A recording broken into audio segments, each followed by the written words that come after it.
Powered by Salami Steel.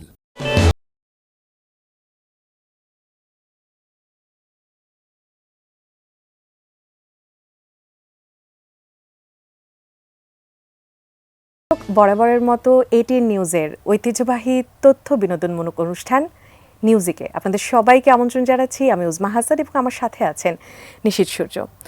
দর্শক, বরাবরের মতো আমরা বিশিষ্ট ব্যক্তিদেরকে আমাদের এই আয়োজনে আমন্ত্রণ জানিয়ে থাকি। আজকেও ব্যতিক্রম নয়, তবে তার ব্যতিক্রমী ধর্মকণ্ঠ এবং গায়কের জন্য তিনি বাংলা গানে একটি নতুন মাত্রা যুক্ত করেছেন। সেই স্বনামধন্য একজন শিল্পীর কথা বলছি, যার নাম পথিক নবী। আপনাকে অসংখ্য ধন্যবাদ আমাদের অনুষ্ঠানে যুক্ত হওয়ার জন্য। ঈদ মোবারক আপনাকে। ঈদ মোবারক। আজকের আয়োজনে আমরা দর্শকদের কাছে পথিক নবী শুধুমাত্র গায়ক ওই পরিচয়টা আমরা তুলে ধরতে চাই না, আসবে ওইটা প্রাসঙ্গিক, কিন্তু পথিক নবী একজন দুর্দান্ত রকমের তুখোড় গীতিকার, পাশাপাশি সুরকারও। এই কথাগুলো আমরা কি হয় যে গায়কের আড়ালে দুটো প্রতিভা, যে প্রতিভাটা মানুষ আসলে জানে কিন্তু জানতে চায় না, বা জানলেও মানে মোটামুটি কিছুটা ইগনোরেন্সের মধ্য দিয়ে চলে যায়। তো এই যে একটা আলাদা ভ্রমণ, আপনার এই আমাদের ভ্রমণের মধ্য দিয়ে আমরা সেই জায়গাটা তুলে ধরার চেষ্টা করব। ওনাকে বলা হয় বোহেমিয়ান, বাউন্ডুলে। আমার কাছে তা মনে হয় না, আমার কাছে মনে হয় উনি মতলবের পাগল। তাহলে কি আজকে আমরা অন্যভাবে তাকে ধরা পড়বে? মতলবের পাগলটা কি? এই মতলবের পাগল শুনতে একটু নেগেটিভ লাগে। এই মতলবটা হচ্ছে গান। আচ্ছা আচ্ছা, মানে গান করার জন্য উনি যত প্রকার পাগলামো করা যায় ওই মতলবটাও না, মানে মতলবের পাগল, গানের পাগল। হ্যাঁ, আর উনি কি গান করেছেন? বৃক্ষ নিয়ে গান আছে, নদী নিয়ে তো আছেই, পাখি নিয়ে আছে, মানুষ নিয়ে আছে। আর কি চাই আমরা? কি হয় আমাদের চারপাশে সাধারণত যে সমস্ত শিল্পী দেখি, প্রেম প্রেম প্রেম, আর তো আবার প্রেম, তিন বেলা প্রেম, মানে সকালে দুপুরে রাতে, হ্যাঁ, নিয়ম করে প্রেম। ঈদের যেহেতু অনুষ্ঠান, আমরা আপনার হাসি মুখ তো পাচ্ছি, সঙ্গে যদি কিছুটা বোনাস কিছু গান যদি দেন, যেমন বৃক্ষ নিয়ে একটা গান যদি আপনি শুরু করেন, জাহিদ আহমেদের গান, তা আমরা খুবই খুশি হব আর কি। ঈদের আয়োজনটা আরো পরিপূর্ণ হয়ে যাবে। 92 সালের দিকে লেখা জীবন দর্শকের গান, এটা উনি লিখেছিলেন, জাহিদ ভাই লেখা গান। আমরা তখন টিএসসিতে আড্ডাবাজি করতাম ক্যাম্পাসে। ওই সময় এই গানটা বলতে গেলে আমার সামনে উনি রচনা করলেন। আচ্ছা, পরে আমি গানটা উঠে আনলাম, নিজের কণ্ঠে উঠে এনে আমি ক্যাম্পাসে গাইতাম গানটা।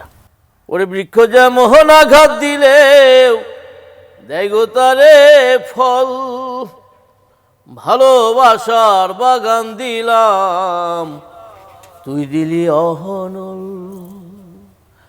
বাগানের ফুল কাইন্দা মরে একবারও ফিরে চাইলে না, আমার ফুলেতে বন্ধু কাঁটা ছিল না, আমার ফুলেতে বন্ধু কাঁটা ছিল না, আমার ফুলেতে বন্ধু কাঁটা ছিল না, আমার ফুলেতে বন্ধু কাঁটা ছিল না। শুধু গানে কোনো ইনস্ট্রুমেন্ট কিন্তু ব্যবহার না করেই খালি গলায় একদম মুগ্ধতার সাথে কিন্তু সারাদিন শোনা যাবে না। এটা সবচেয়ে বড় কারণ হচ্ছে ওই সময়টা, যে সময়টা শুধু আমি লিখতাম, সুর করতাম বা গাইতাম, একটা ঝোলা ছাড়া আমার সঙ্গে কিছু ছিল না। ঝোলার মধ্যে গানের খাতাই থাকতো, আর জীবনে কোনো আনুষঙ্গিক যা যা লাগে কিছুই ছিল না। তখন বাদ্যযন্ত্র প্রশ্নই ওঠে না।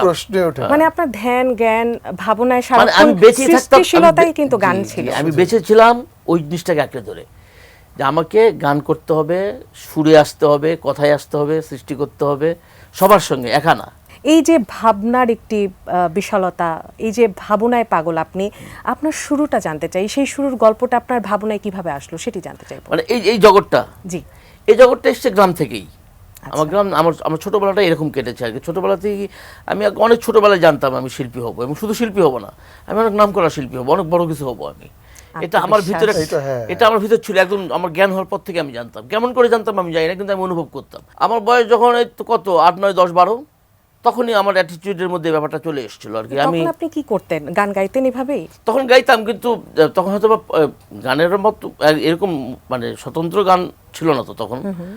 গান গাই বা জীবনযাপন করি, আর কথাবার্তা বলি, আড্ডা দিই, মানে যেটাই করতাম। দেখা গেলো পুকুরে মাছ ধরতে নামছি সব বন্ধু বান্ধব মিলে, ওই মাছ ধরাকে কেন্দ্র করে একটা সুরের মধ্যে ফেলে কিছু একটা করছি। এটা গান না, কেউ কোনো শুনে না, আমার কাছ থেকে শুনছে প্রথম। আপনার আরেকটা বৈশিষ্ট্য যে নিজেও আপনি ভালো গান লিখেন, কিন্তু এই যে পাশাপাশি বিভিন্ন যারা গান লিখতেন ওই সময়কার ওনাদের সঙ্গে গান করাটা, হ্যাঁ, এটাও কিন্তু একটা বিশাল একটা অবশ্যই। এবং ব্যাপার। সবচেয়ে বড় কথা হচ্ছে অন্যদের যে গানগুলো আমি করেছি এমন কোনো গান নাই যে গানটা মানুষের ভালো লাগে না। ভালো লাগেনি। আমরা যদি এই প্রসঙ্গে আমরা আসি, তাহলে বিপ্লব চক্রবর্তীর যিনি প্রয়াত হয়েছেন, জি। ওনাকে যদি উৎসর্গ করে আমি যদি বলি যে আপনার একটা গান আছে, মানুষ আমি আমার কেন মানুষ পাখির আমি মতো, আমার কেন পাখির পাখির মতো মতো মন, মন। হ্যাঁ, এই গানটা আপনি কিভাবে পেলেন, আর গানটা যদি সামান্য শোনান। এটা ওই একই রকম। এই যে বিপ্লব দাও আমাদের ওই সমসাময়িক আড্ডার, বিপ্লব দাও আমার সামনে বসে গান লিখছেন, সুরটা করলেন না? সুর করছেন, আমরা একই সঙ্গে চলাফেরা, সন্ধ্যা হলে আমরা মানে শাহবাগ, গানটার জন্ম শাহবাগই হলো আবার? সবই শাহবাগের গান, এগুলো সব শাহবাগের গান। হয়ে যাক না একটু। ওরে মানুষ আমি আমার কেন পাখির মতো তাই রে নাই রে নাই রে গেল সারাটা জীবন। ওরে মানুষ আমি আমার কেন পাখির মতো মোহন, তাই রে নাই রে গেল সারাটা জীবন, তাই রে নাই তাই রে নাই রে গেল সারাটা জীবন। অঙ্গ প্রত্যঙ্গ সব জায়গায় তার সুরের ছোঁয়া, এমনটাই কিন্তু এবং মনে আমার হচ্ছিল এই আমার যে কাছে। হাতে যে অনেকগুলো সেটাই। bracelet, ওগুলো যে কাজে লাগাবার জন্য শুধু স্টাইল না, এটা কিন্তু আমরা আমি কিন্তু অবাক হয়ে জানলাম সেটাই দেখছিলাম। ওই জায়গাটা। তো একটা তথ্য দিয়ে দিই, এই গানটা কিন্তু সিনেমায় ইউজ হয়েছিল, আর তাও এই আমাদের শ্রদ্ধেয় পরিচালক মোস্তফা সরোয়ার ফারুকী ব্যাচেলর সিনেমায়। আপনার পাখি নিয়ে কিন্তু আরেকটি গান আছে, আমরা যতদূর জানি সাদা পাখি, সেই গানটিও যদি একটু হ্যাঁ, শোনাতেন। পাখির যেহেতু গানটা হ্যাঁ, হলো, হ্যাঁ। এখানে সাদা পাখিটা একটা রূপক অর্থে ব্যবহার, এটা আসলে মানুষের শুভ্র চিন্তা শুদ্ধতার কথা বলা হয়েছে, মানুষের আচ্ছা।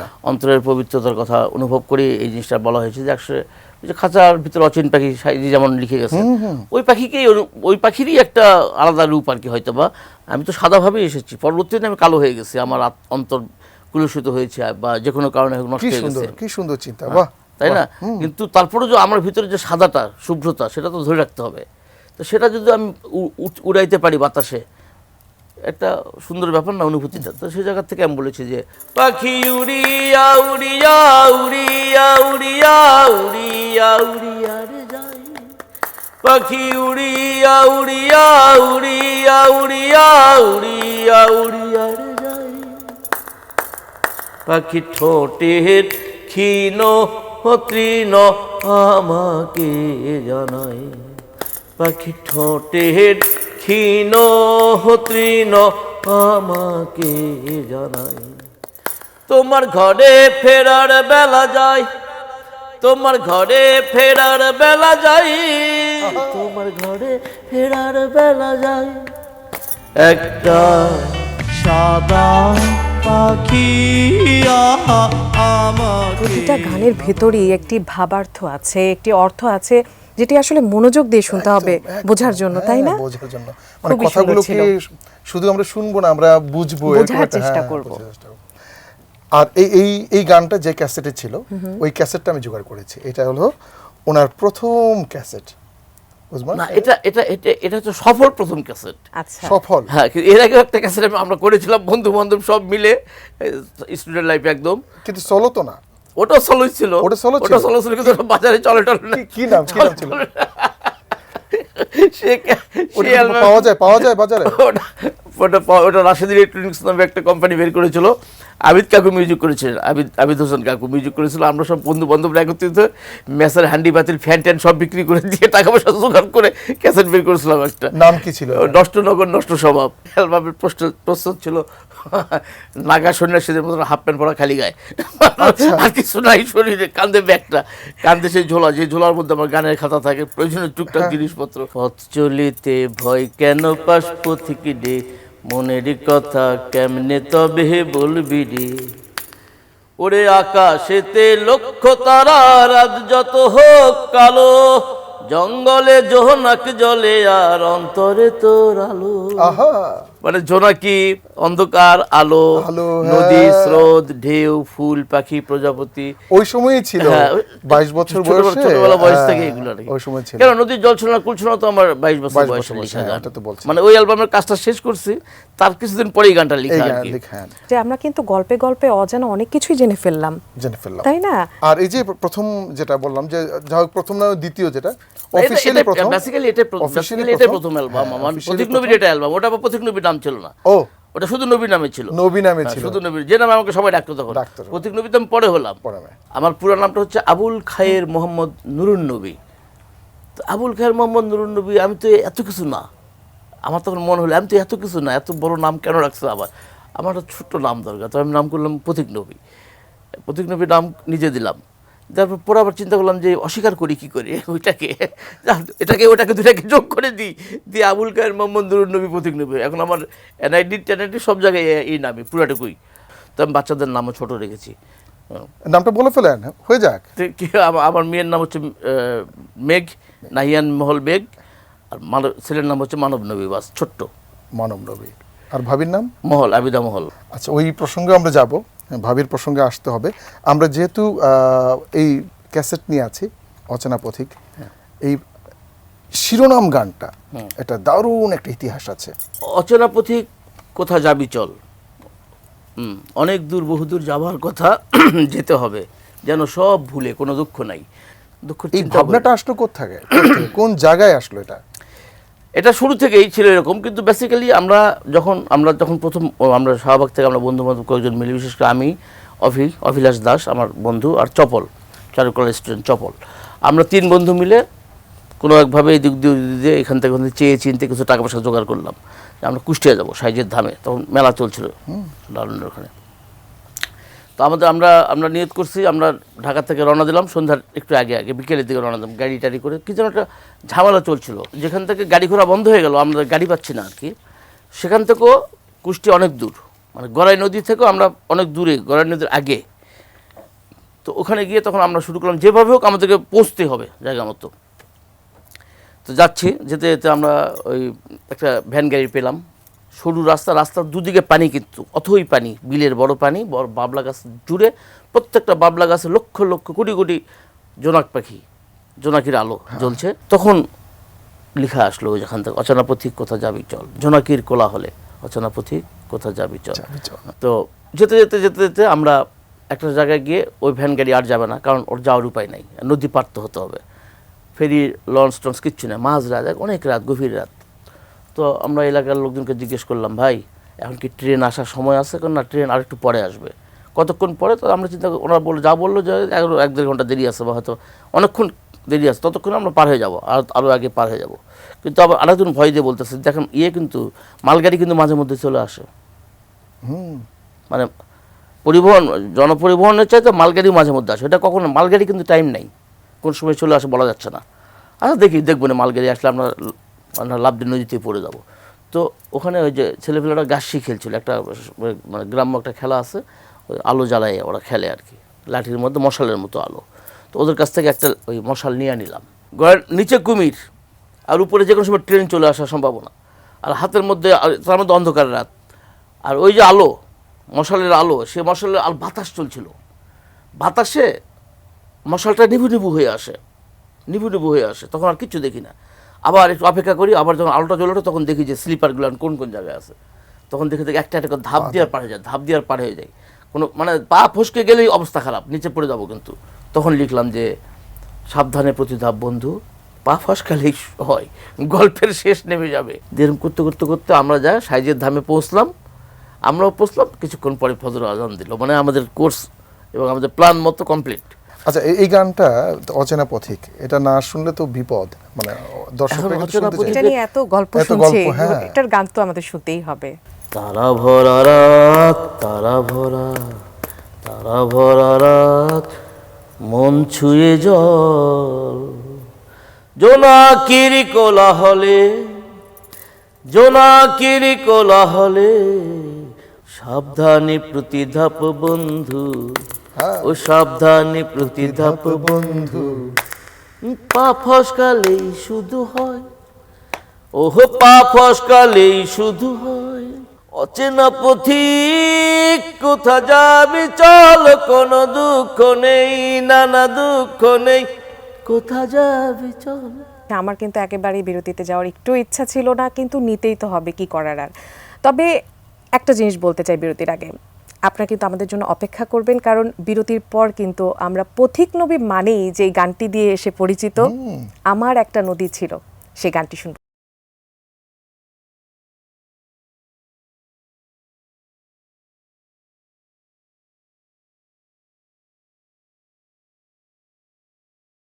দর্শক, এতক্ষণ নিশ্চয়ই আমাদের মতোই অধীর আগ্রহে আপনারা অপেক্ষা করছিলেন পথিক নবীর গলায় আরো সুন্দর সুন্দর কিছু গান শোনার জন্য। হ্যাঁ দর্শক, আমরা ফিরে এসেছি। সময় আর বেশি নিব না, সরাসরি তার কাছেই চলে যাই। আপনাকে প্রথমে একটি গান দিয়ে জানতে চাইবো যে আপনার লেখা একটি গান, আমার পৃথিবী আমার মতো নয়, কোন ভাবনা থেকে গানটি লিখেছিলেন? পৃথিবী যেভাবে নিজেকে উজাড় করে দেয়, আমরা তার বিপরীতে কাজকাম করি। পৃথিবীকে নষ্ট করার তালে আমরা ব্যস্ত। তো আমার পৃথিবী আমার মতো থাকলো কি করে, বা আমার চাওয়া আমার পাওয়া মিলে না, আমার স্বপ্নগুলো বোঝে না সবাই। কেন বোঝে না? কারণ পৃথিবী যা চায়, প্রকৃতি যা চায়, আমরা তা বুঝি না। আমরা মাতবরি করতে যাই প্রকৃতির উপর দিয়ে। হ্যাঁ, এবং সমস্যার শেষে এসে আমাদের কাঁধেই পৌঁছে। আমাদের পরিবেশ আমরা নষ্ট করি, ভোগান্তি আমাদেরকে ভুগতে হয়। এই একটা ব্যাপারকে মানে মাথায় রেখে এই গানটি করা, যে আমার পৃথিবী আমার মতো নয়, তাই ভয় হয় তোমার কোলে ও মাথা রেখে, এ ঘুম ঘুম খেলা, ও ঘুম ঘুম খেলা, এ ঘুম ঘুম খেলা, আর হয় কি না হয়, আমার পৃথিবী আমার মতো নয়।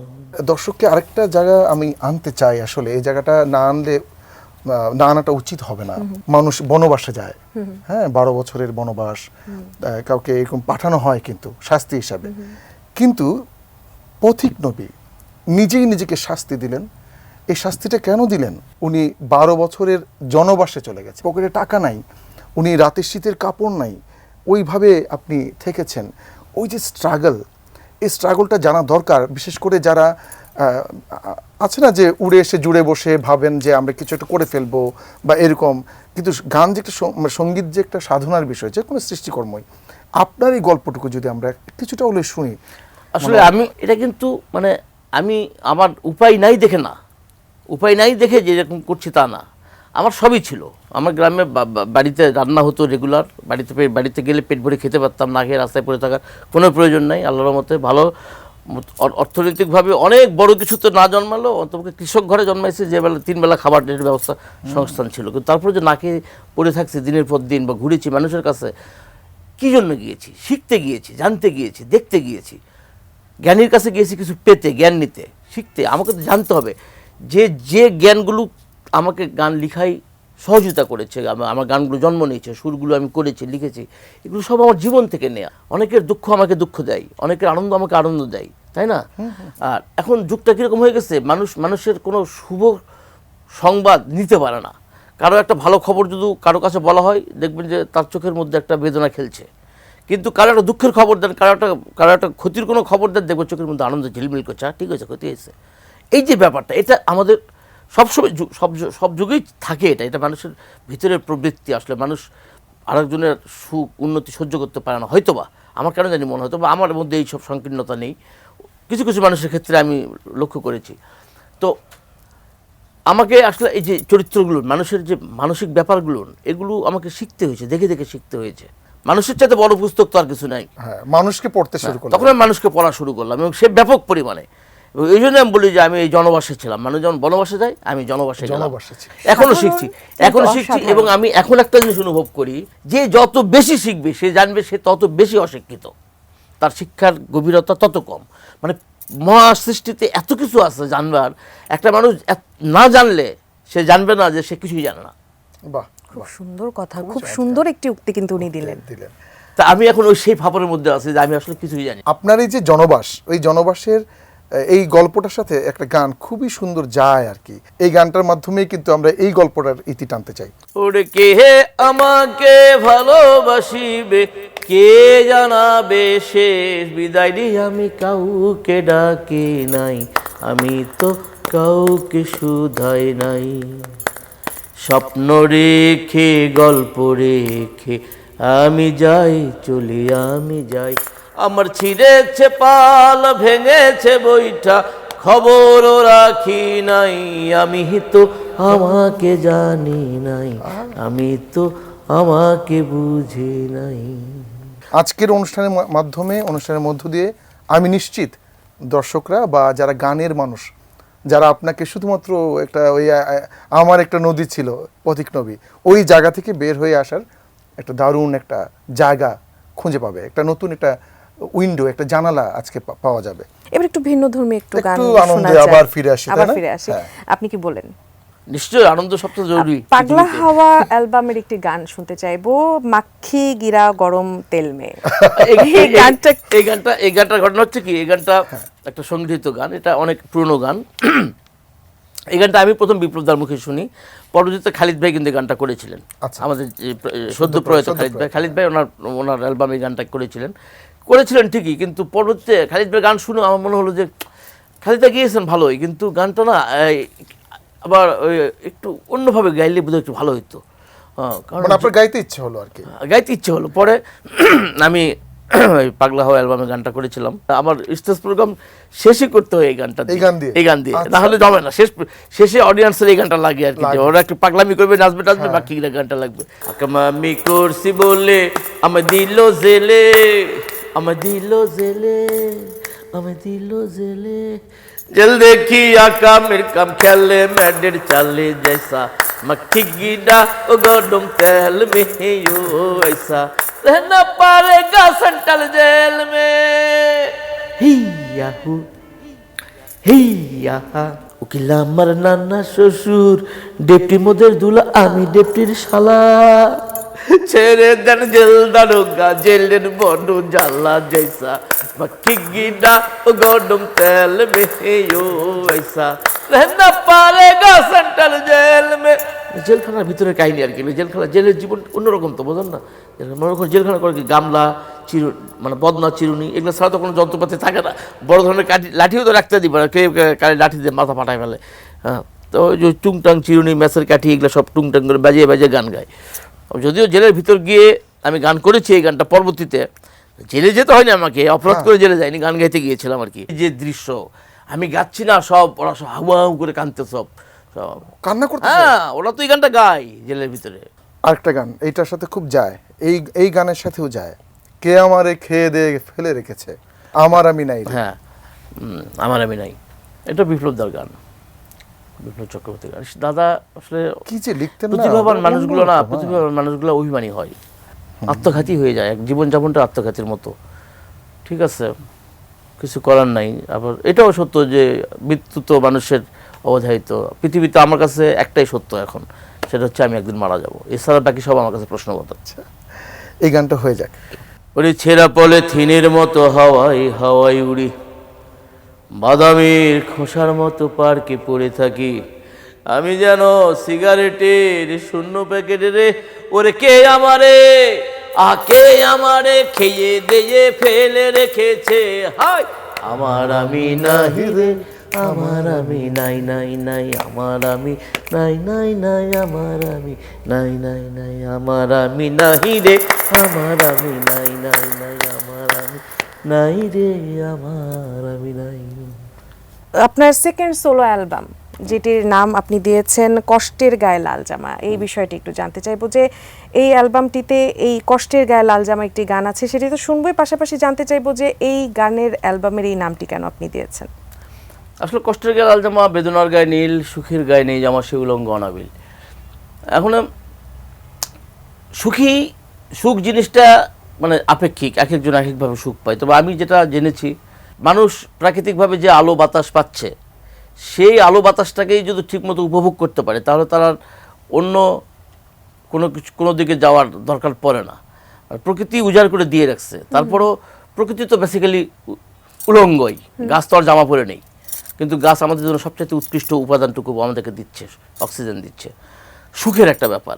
তো ওই জায়গার থেকে আমি অনুভব করেছি যে সুখের কোনো জামা নেই, সুখ প্রাকৃতিক এবং সুখ গাছের মতো উলঙ্গ, পাখির মতো উলঙ্গ। আর কষ্টটা আসলে রক্তের সঙ্গে একটা সম্পর্ক আছে, রক্তজনিত, রক্তক্ষরণের ব্যাপার আছে। কষ্টের মানুষের সাথে উপর দিয়ে রক্ত দেখা যায় না, কিন্তু অন্তরের ভিতরে রক্তক্ষরণ ঘটে। কষ্টের রংটা লাল, এই জন্য আমি বলেছি রক্তের রংটা লাল দেখে বলেছি কষ্টের গায়ে একটা জামা আছে, সেই জামাটা লাল। আর বেদনা গভীর নীল, বিষের সঙ্গে বেদনার সম্পর্ক, বিষে নীলকণ্ঠ হয়ে যায়।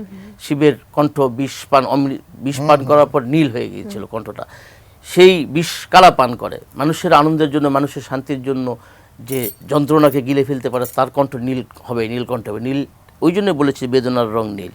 ওই জায়গা থেকে এই গানটা লেখা, কষ্টের গায়ে লাল জামা বেদনার গায়ে নীল। কষ্টের গায়ে লাল জামা বেদনার গায়ে নীল, কষ্টের গায়ে লাল জামা বেদনার গায়ে নীল, কষ্টের গায়ে লাল জামা বেদনার গায়ে নীল, সুখের গায়ে নেই জামা সে উলঙ্গ অনাবিল, কষ্টের গায়ে লাল জামা বেদনার গায়ে নীল, কষ্টের গায়ে লাল জামা বেদনার গায়ে নীল। আপনার নামের সাথে যে গান জড়িয়ে আছে, যে গানটি আপনি বাংলা সঙ্গীতকে উপহার দিলেন, মাত্র 22 বছর বয়সে আপনি গানটা লিখলেন, যে গানটা ইতিহাস হলো, যেটাকে বলে কালজয়ী গান, কালোজয়ী গান যাকে বলে। নদীর জল ছিল না, কুল ছিল না, ছিল শুধু ঢেউ। এই গানটা এত অল্প বয়সে কিভাবে লিখলেন, কিভাবে পথিক নবীর কাছে ধরা দিল? আসলে এই গানটা আমার সময় লেগেছিল, প্রায় এক বছরের মতো লেগেছিল গানটা কমপ্লিট করতে। প্রথম 4 লাইন এসেছিল, পরে আর আসে না। আমি খুবই প্যারেশানির মধ্যে ছিলাম, কিন্তু এই গানটা মুখে মুখে গেয়ে বেড়াতাম। আর তখন হতো কি, আজ ঢাকায় তো কাল রাজশাহী, পরশু আবার 2 দিন পর চিটাগাং, তারপরে ময়মনসিংহ, চলে গেলাম খুলনা। আমি সারা বাংলাদেশ এবং পশ্চিমবঙ্গ মিলে ঘুরে বেড়াতাম আর কি। আমি একটা জায়গায় 10 দিন থাকিনি কখনো। তো এরকম একটা সময় যাচ্ছিল আমার।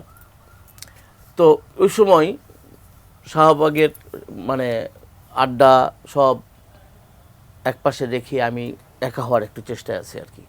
তখন ওই গান প্রথম 4 লাইন আসলো যে, আমার একটা নদী ছিল জানলো না তো কেউ, এইখানে এক নদী ছিল জানলো না তো কেউ, নদীর জল ছিল না, কুল ছিল না, ছিল শুধুই ঢেউ, আমার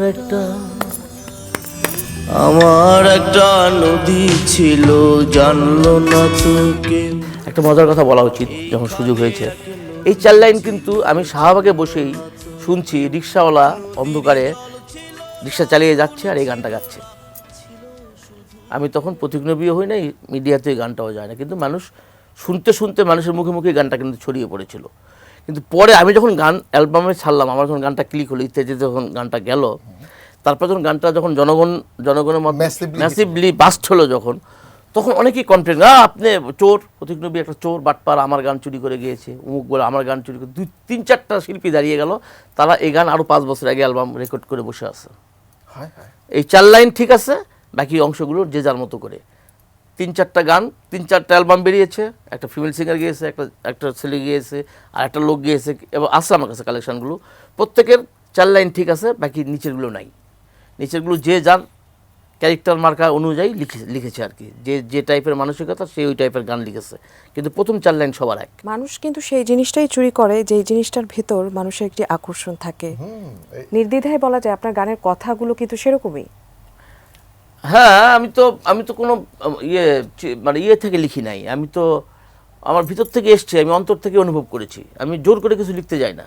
আসলে আজকে কখন গল্পে গল্পে আড্ডায় গানে আমাদের অনুষ্ঠানে প্রায় আমরা শেষ পর্যায়ে চলে এসেছি, আমি আসলে জানি না। আমি এতটুকু বলতে পারবো, আমার সহকর্মীও কিন্তু আমার কথার সাথে একমত হবেন। আসলে আপনার সাথে আমার মনে হয় যে আমাদের এই আড্ডা শেষ হবার নয়, বা আমরা শেষ করতেও চাই না, তবে কি আর করার, সময় কিন্তু আমাদের হাতে নেই, সময়ের কাছে আমরা হার মেনেছি। তবে কোনো এক সময় আবার আপনার সাথে এরকম আড্ডায় বসতে চাই, এরকম গান আরো বহুবার শুনতে চাই। আর আপনি যদি এই মুহূর্তে, শেষ মুহূর্তে এসে আমাদের দর্শকদের উদ্দেশ্যে কিছু বলতেন। দর্শকদের উদ্দেশ্যে আমার আসলে বলার কি, সবাইকে ঈদ মোবারক, এবং অবশ্যই অন্তঃস্থল থেকে শুভেচ্ছা, অভিনন্দন, ভালোবাসা। এবং আমি সবাইকে একটা অনুরোধই করব, নিজেকে ভালোবাসুন, পরিবারকে সময় দিন। যার পরিবার হয়নি, যে মানুষটিকে ভালোবাসেন উজাড় করে তাকে ভালোবাসুন। আসলে ভালোবাসা ছাড়া অন্তরের বিশুদ্ধতা এবং চিকিৎসা বলেন বা সুস্থতা বলেন সম্ভব না। মানুষকে ভালোবাসতে হবে। প্রকৃতি আমাদেরকে উজাড় করে ভালোবাসে, উজাড় করে দিয়েছি, আমরাও মানুষকে উজাড় করে দেব, উজাড় করে ভালোবাসবো। এটিএনকে ধন্যবাদ, এটিএন নিউজকে ধন্যবাদ, আপনাদের অনুষ্ঠান, আপনাদের দুজনকে অসংখ্য ধন্যবাদ। আমরা সকলে ভালো থাকি, সুস্থ থাকি, দীর্ঘজীবী হই। শেষ করতে চাই আপনার পছন্দের যে কোনো একটা গান। আমার দুটি চোখে কত শত স্বপ্ন আহা দল বেঁধে ফোটে, পাখি গানে গাহি বনে প্রজাপতি ডানা মেলে, আমাকে নিয়ে তারা কোথায় না চলে।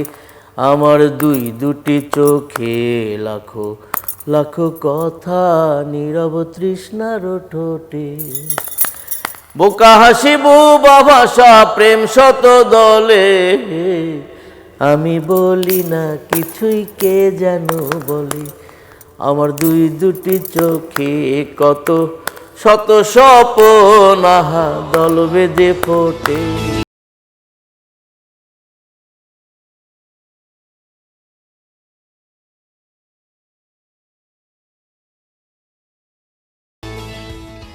Powered by Salam Steel.